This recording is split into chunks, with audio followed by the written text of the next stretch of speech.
मित्रांनो, शेगावच्या गांधी चौकामध्ये आपण आज आहोत आणि गांधी चौक हा श्री संत गजानन महाराज यांच्या मंदिरापासून जवळच आहे.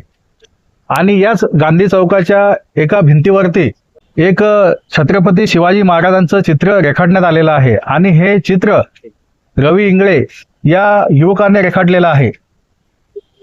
हे चित्र तुम्हाला रवी इंगळे यांच्या पाठीमागे दिसतच आहे. आणि या चित्राविषयी आपल्यासोबत रवी इंगळे हे कलाकार बोलण्यासाठी आहेत. रवी भाऊ, तुम्ही हे जे चित्र रेखाटलेलं आहे, या चित्र रेखाटण्यामागची तुमची प्रेरणा तुम्हाला कुठून आली?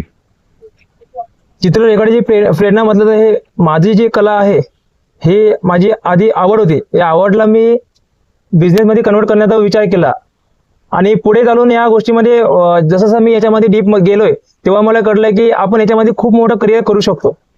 काही लोकांच्या म्हणण्यानुसार या पेंटिंग फील्डमध्ये करिअर नाही आहे, असं नाही आहे. याच्यामध्ये खूप मोठं करिअर आहे, फक्त करणारा आणि जिद्दीने पेटणारा व्यक्ती हवा. तसं मी प्रयत्न करत आहे आणि याच्यामध्ये पेंटिंग ही माझी ही आवड आहे. जेवढी बिग वॉल पेंटिंग करणं मला आवड आहे आधीपासूनच. याच्या आधी पण बरेचसे वॉल पेंटिंग केलेले आहे आणि पूर्ण भारतामध्ये मी कामं केलेले आहेत, मेन सिटीमध्ये.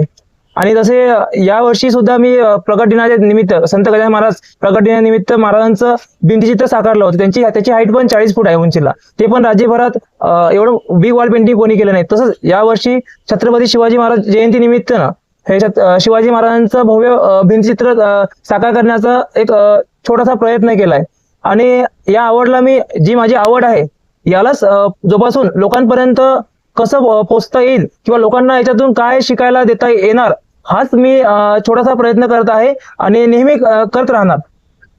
बर, हे चित्र काढायला तुम्हाला किती दिवस लागले? सुमारे या चित्राला मला कालावधी टोटली 42 घंटे लागले आणि वेळेअभावी खूप वेळ कमी होता, त्यामुळे दिवस रात्र काम करून पूर्ण केलंय आणि टोटली 42 घंट्यामध्ये पूर्ण काम झालंय माझं. हे चित्र काढत असताना तुम्हाला कोणत्या अडचणींना सामोरं जावं लागलं? चित्र काढत असताना तुम्ही बघितलेच आहे की भिंत किती उंच आहे. कारण की वरती गेल्यानंतर हवेचा वेग येतो किंवा ज्या काही गोष्टी असतात, वरती गेल्यानंतर ब्रशिंग दोन्ही हातामध्ये चालावं लागतं, कलर पण रंग पण पकडावं लागतं आणि ब्रश पण चालावं लागतं. विदाउट कुठल्या सेफ्टी बेल्ट न वापरता किंवा कुठल्या काही गोष्टी करता. सेफ्टी बेल्ट मी वापरू पण शकतो, पण सेफ्टी बेल्ट वापरल्यानंतर हे असं फ्री हँड ड्रॉइंग करता नाहीये. त्यामुळे हे जे रिस्क आहे हे घेऊनच कलाकार लोकांना हे काम करावं लागतं. तेव्हा कुठं कलाकार लोकांची कला लोकांपर्यंत पोहोचेल, हेच कलाकार लोकांचं जीवन असतं. बरं, हे चित्र काढण्यासाठी तुम्हाला किती खर्च आलेला आहे आणि हा खर्च कुणी केलेला आहे? चित्र काढण्याचा खर्च जो सुमारे मी स्वतः केलेला आहे. आतापर्यंत मला त्या रंगामध्ये जो खर्च लागलाय मला, तर 42 हजारापर्यंत खर्च लागलाय मला. आणि स्वतः वैयक्तिक खर्चाने करताना मी ह्या बिग वॉल पेंटिंग करत आहे की जेणेकरून समाजापर्यंत जे थोर पुरुष आहेत त्यांचे भिंतीचित्र लोकांपर्यंत पोहोचायला पाहिजे. आणि लोकांना जे थोर पुरुषांनी काय कार्य केलेले आहे याच्या आतापर्यंत, ते त्यांच्यापर्यंत त्यांचा चेहरा टिकून राहायला पाहिजे. तो चेहरा टिकून राहायला पाहिजे, हाच उद्देश आहे. आता गेले हल्ली पुस्तकांमध्ये महाराजांचे, छत्रपती शिवाजी महाराजांचे काही फोटोग्राफ होते. आता हल्ली मला वाटते ते पण पुस्तकांमध्ये छत्रपती शिवाजी महाराजांचे पुस्तकांमध्ये फोटो नाही आहेत.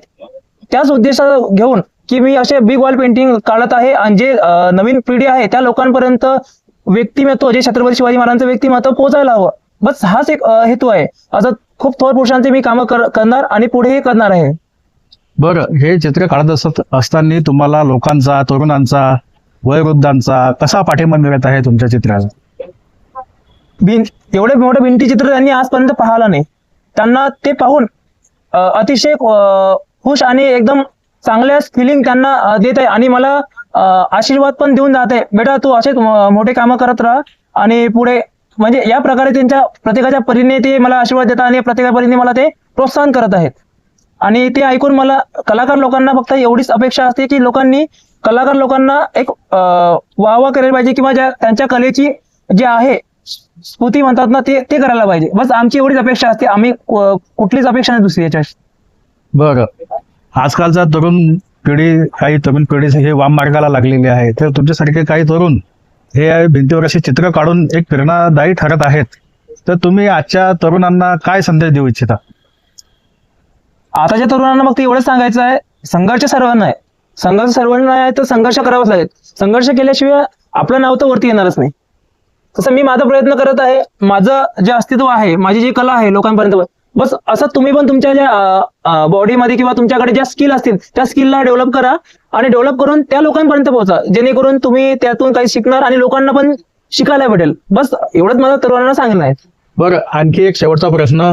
जर तुम्हाला लोकांना तुमच्याकडून जर असे चित्र भिंतीमध्ये काढून घ्यायचे असतील तर तुमच्यासाठी त्यांच्यासाठी संपर्क नंबर काय आहे, किंवा तुमचे इंस्टा आयडी किंवा युट्यूब किंवा फेसबुकचा, म्हणजे अशा माध्यमातून लोक तुम्हाला डीएम करतील किंवा भेटतील किंवा कॉन्टॅक्ट साधतील, तर कशा पद्धतीने लोकांनी तुम्हाला संपर्क करायला पाहिजे? कोणाची इच्छा असेल की भव्य वॉल पेंटिंग करायची किंवा कुठल्या थोर पुरुषांची करायची आहे तर त्यांनी मला गुगलला पण सर्च केलं. गुगलला रवी आर्ट शेगाव या नावाने माझं आयडी आहे. इन्स्टाला पण रवी आर्ट शेगावनी आयडी आहे आणि सोशल मीडियावरती जेवढे काही सोशल मीडिया आहे त्याच्यावरती सर्वीकडे माझे रवी आर्ट शेगाव या नावाने आयडी ओपन आहे. तुम्ही तिच्यावरती मला डीएम करू शकता. त्याच्यावरती माझा mobile number, contact number, WhatsApp number, सर्व गोष्टी अवेलेबल आहेत.